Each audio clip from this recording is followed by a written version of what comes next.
this weekend we shut the road down, Girard and LaPlante. We started erecting the 600-ton crane. So now that it's up, this morning we started putting together the pieces for the base of the crane. It's been a lot of planning, a lot of work, so we still have a lot left. So this afternoon we're gonna get a couple pieces on here that we'll finish by erecting it on the road, and then tomorrow morning lift up the final pieces and counterweights.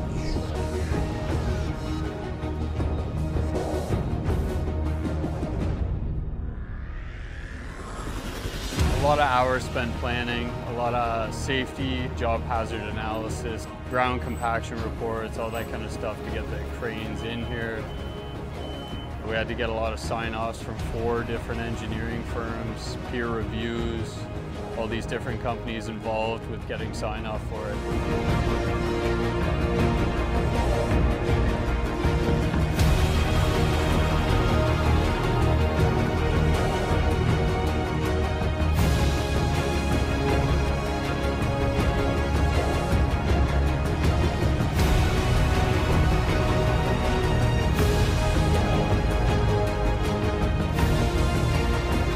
Tuesday, finally finishing the crane on the roof. Tuesday evening, dismantling the mobile crane on LaPlante Street. Full team to make it happen, a lot of engineers. We have great sub-trades. They all bought into the safety program. We're finally putting it to work, so we have probably about 6-7 weeks of demo, and then we start structure on top.